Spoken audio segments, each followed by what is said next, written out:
الأم يا جماعة تقريبا بتموت، ربنا يعوض عليا يا رب. خلاص هي كده هتموت، علي العوض وابن العوض، قدر الله ما شاء فعل. الحمد لله اللي هي جت في كده.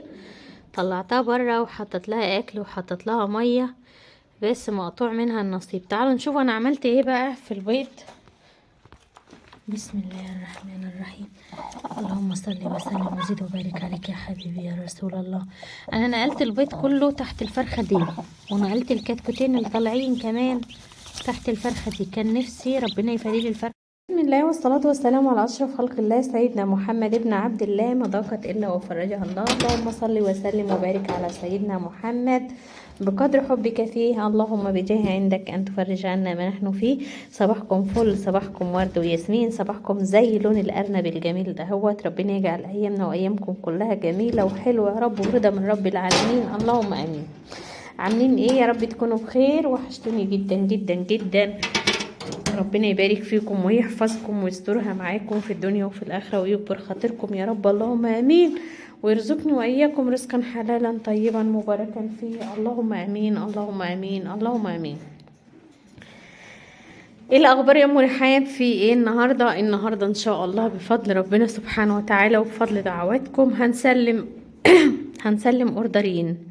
هنسلم الاوردر بتاع الارنبه. بس بالله عليكم الاول قبل ما اقول لكم كل حاجه يا جماعه، لو سمحتوا حطوا لي لايك، عشان اللايكات بتاعتكم بتفرق معايا، وحضراتكم مش بتحطوا لايكات خالص.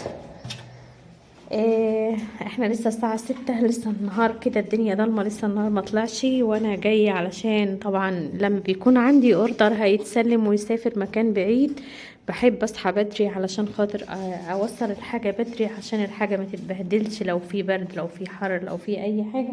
وكمان اتعاملت مع اكتر من سواق، هم كلها ولاد حلال، لكن بيبقى فيهم ابن حلال مصفي، يعني في ابن حلال وفي ابن حلال مصفي.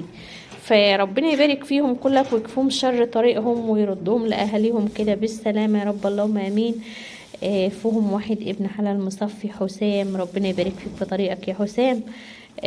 سواق ميكروباص هحط معايا الحاجة، بس هو انا كلمته امبارح قال لي يا ام رحاب انا هطلع بكره بدري، لان انتوا عارفين الحاجات دي بتبقى بالدور. فهو قال لي انا ان شاء الله طالع بكره الساعه 7 هكون متحرك من الموقف. عشان كده انا قمت بدري، قمت صليت الفجر الحمد لله، وقرأت الورد بتاعي اليومي، وقلت بقى ايه، استعنا على الشقة بالله، ربنا يعيننا ويقوينا. هنجهز بقى الاوردر لاصحابه. الحمد لله الأرنبة دي طلعت مسافرة النهاردة، ربنا يبارك لك فيها يا حاج سيد يا رب، اللهم امين. الحاج سيد من القاهرة، بس مش عارفة منين بصراحة، وقال لي بس انا بنسى. وديت وكمان هنطلع الذكر اللي احنا شغالين بيه، ربنا يبارك له فيه يا رب، ربنا يبارك له فيه ويبارك له فيهم يا رب، اللهم امين. بسم الله ما شاء الله ما شاء الله تبارك الله، كل واحد ليه نصيب في حاجه يا جماعه بياخدها، سبحان الله. بس هو فعلا كل شيء نصيب، الحمد لله. اللهم صل على سيدنا محمد كامل النور. ده طبعا بفضل رضا ربنا علينا، وبفضل دعواتكم لينا، وبفضل رضا امي عليا، الحمد لله. ربنا يبارك لنا فيها ويديها الصحه ويخلي لكم امهاتكم يا رب، اللهم امين. لما انا امبارح نزلت وقلت يا جماعه في عندي ارانب، الحمد لله ربنا اكرمني. و الحاج ده كان متصل عليا من اسبوع وقال لي هنأجل الاوردر شوية، فلما شاف الحاجة في التليفون في الفيديو قال لي اتصل عليا وقال لي مرحب انا لازمني الارانب، فان شاء الله ربنا يقدرني واخدكم معايا للعربية عشان تشوفوا احنا بنتعامل مع الناس ازاي.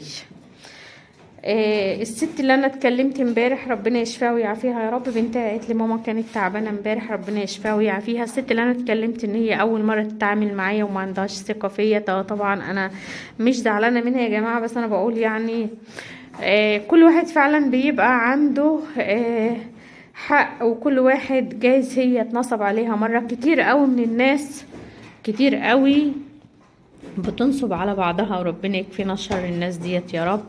كتير قوي بتبقى ناس الله يسهل لهم، يعني بيقبلوا، فالحمد لله ربنا يكفينا شرهم يا رب. كلمتني بالليل وخلاص، كنت مصوره لها الارنب ديت، ما شاء الله تبارك الله، الله يبارك لها فيهم يا رب. دول الثلاث نتايات اهمت، بسم الله ما شاء الله.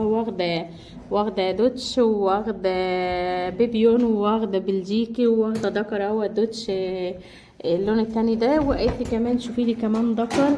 انا بصراحه عايزه اخد لها دكر كويس، بسم الله ما شاء الله. انا قلت لها انا هجيب لك دكر هارلي كوين يكون كويس. عجبني قوي الدكر ده، بسم الله ما شاء الله، اللهم زد وبارك، اللهم زد وبارك. حلو قوي الدكر ده، بس مش عارفه هي ما بتحبش اللون الاسود، هي مش عايزه اسود، بس ده مش اسود. استنى ما اجيب لكم الالوان بالكاميرا التانية كده. هو ده لونه يا جماعه، بس مش عارفه بقى هو هيعجبها ولا لا. ربنا يبارك لها فيهم يا رب، بسم الله ما شاء الله، اللهم بارك، ما شاء الله تبارك الله، اللهم بارك يا رب. ده اوردر، هي تاخد اوردرين اتنين، سبحان مغير الاحوال. يعني سبحان الله، هي كانت خايفة من اوردر واحد، طلبت اتنين، ما شاء الله تبارك الله، بسم الله ما شاء الله، بسم الله الرحمن الرحيم. عايزة اشوف ديت لو طلعت نتاية يبقى من حظها، لو طلعت نتاية يبقى رزقها، عشان هي عايزة كمان نتايتين ودكر لاختها. الدكر البلجيكي طلع دكر اهو، ودي الحمد لله طلعت نتاية، هي لونين جمال جدا، هما بيحبوا الالوانات الحلوه، وكمان النوعيه اصلا حلوه ممتازين، بس هي عايزه نتاية ابيض في اسود. المشكله النتاية اللي ابيض في اسود صغيره، وانا مش عايزه ابعت لها حاجه صغيره بصراحه، عشان دي امانه، مش عايزه ابعت لها حاجه صغيره. هندور بقى مع بعض على حاجه، ننزل بالراحه. بسم الله الرحمن الرحيم. سبحان الله، كل واحد يا ولاد بيبقى ليه نصيب في حاجة بياخدها، كل واحد بيبقى ليه نصيب في حاجة بياخدها. تيجي كده يا حلوة يا مجننين، تعالى كده.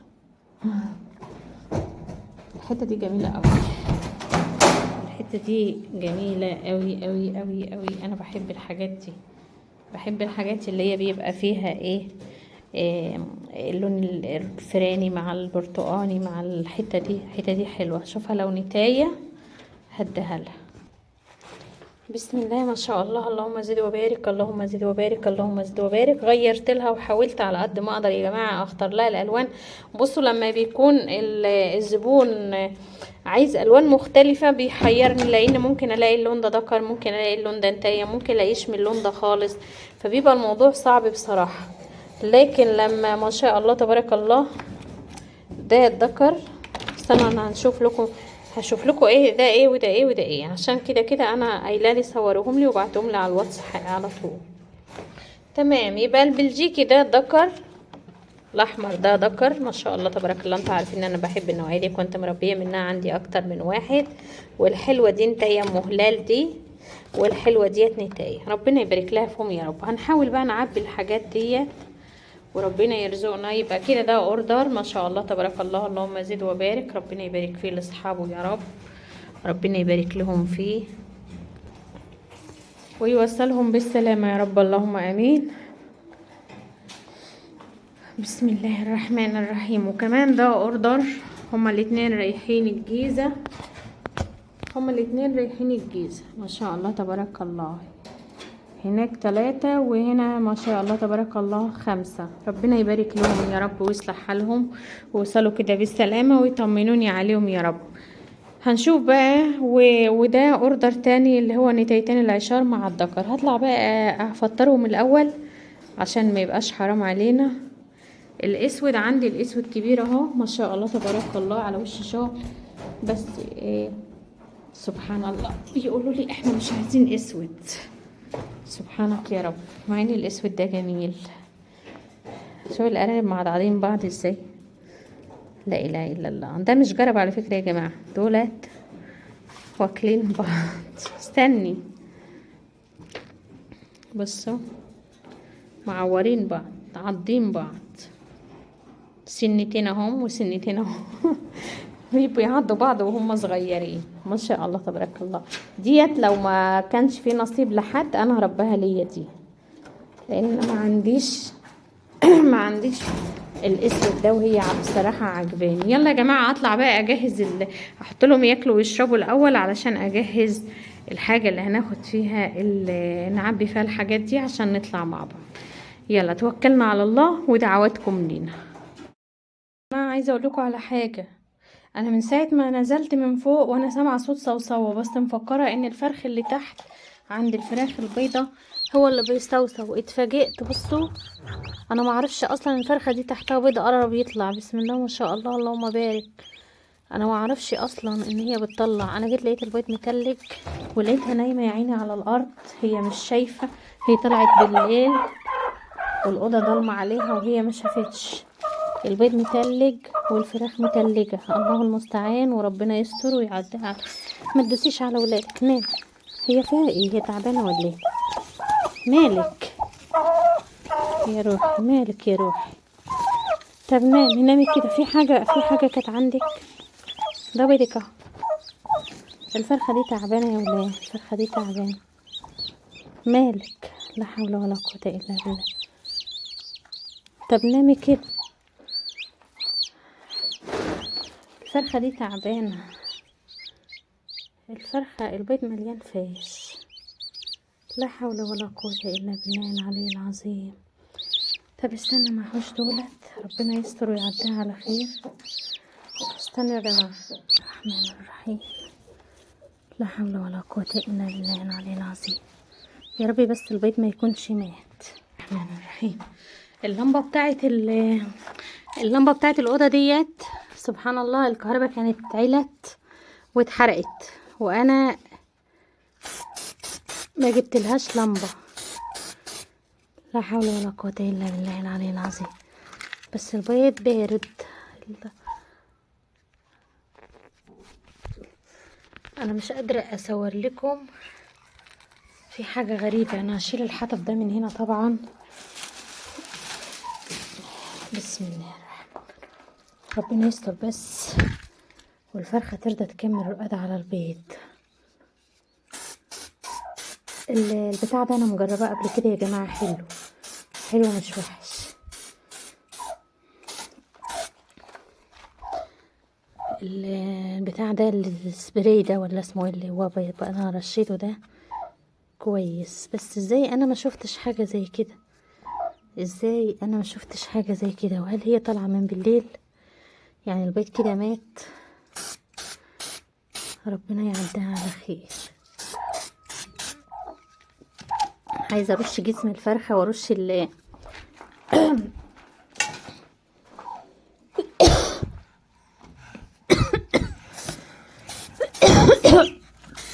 انا ما بتحملش ريحه البتاع ده. اطلعي بطه كده. استني كده. اطلعي.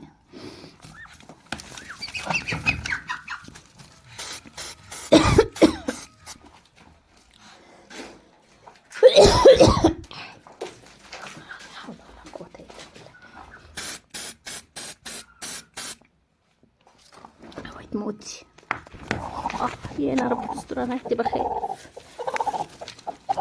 تعالي انتي على البيض ده دفيه كده. تعالي تحطي هنا كده. ربنا يستر وترضى تنام عليه. ده نضيف ما شاء الله، مفيش عليه حاجه. ربنا يستر. ربنا يستر.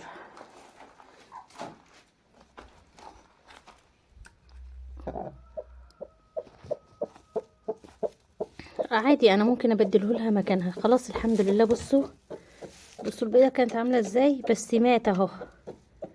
مات والله. ما مات والله، لسه بيتحرك.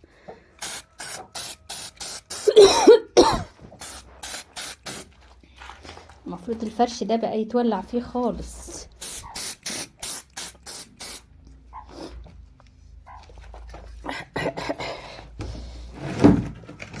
حد بيفوش في الشتاء يا فراخ؟ معلش لانك منامك. سبحانك يا رب. سبحان الله. استني يا حلوه. سيبوها في دقيقة.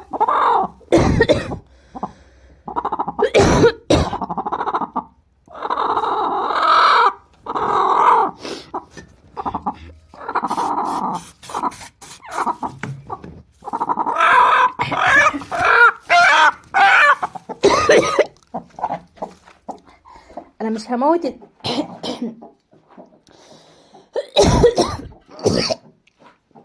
انا مش بموت الفش يا جماعه، انا بموت ام ريحان.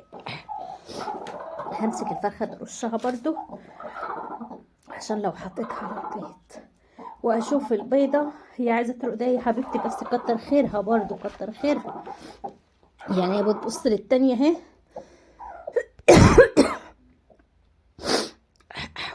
وزعلانه، بس الفش كلك مع انها اول مره ترقد. يعني التانية دي رقدت، دي تالت مره تلاقي ترقد، لكن ديت اول مره ترقد.